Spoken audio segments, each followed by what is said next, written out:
Magsisimula sa November 15 ang Gilas practice, kaya lumalabas sa maximum of 6 days ang training ng Gilas para sa window na ito. Well, nasanay na naman tayo sa ganyang kaiksing ensayo. Siyempre, the longer the better. Pero anticipated na ni Coach Tim Cone ang mga ganitong pagkakataon. And handa siyempre dahil we have the same lineup. Kaya follow up na lang lagi ang mangyayari. Mas maaga sana ang ensayo. Pero dahil tinapos pa ang PBA Finals, ay sumingit pa ang EASL na kung saan lalaro ang San Miguel at Meralco na kung saan pinanggagalingan din ng ating mga players. Sa kaugnay na balita ay malilate daw itong si Carl Tamayo dahil may laro pa ang LG Sakers sa November 14, kaya malamang ay after 2 days pa makakasama si Carl. Ang maganda lamang balita, majority ay makakalaro this window. So sa mga nag-aalala kay Kai Soto, binalita ng Gilas team manager na si Richard Del Rosario na hindi raw mapipigilan itong si Kai sa paglalaro ngayong window at darating bago magsimula ang practice. Kaya isa itong magandang sign, lalo na at malakas ang kalaban. Kaya expected na mag-reunite ang ating Triple Tower sa darating na November 21. Pero sa kabilang banda, sa pagdating nitong si Kai Soto ay hindi ito expected na mag-heavy practice kung mayroon pa itong concussion. Pero yun nga, ang maganda sa system ni Coach Tim Cone ay familiar na ang bawat isa sa kanilang gagawin.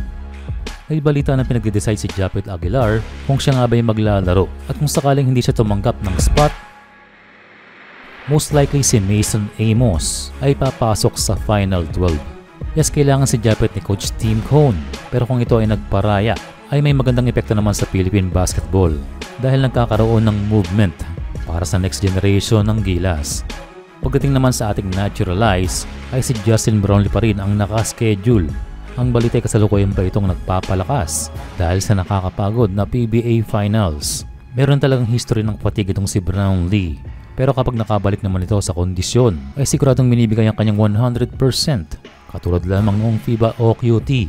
Ang latest na balita galing sa SBP ay sinama na si Angelo Kwame sa pool, kaya from 14, now we have a 15-man pool. We have Aguilar, Amos, Brownlee, Edu, Fajardo, Kwame, Malonzo, Nuzam, Oftana, Perez, Kiambao, Ramos, Soto, Tamayo, and Thompson. So nandyan si Kwame dahil inahahanda na ito sa paglalaro sa mga susunod na windows. At ang possibility raw ay maaaring pumalit si Ange kung sakaling mayroong health issue, si Justin Brownlee. For now, Brownlee is the chosen one at may strong backup from Kwame.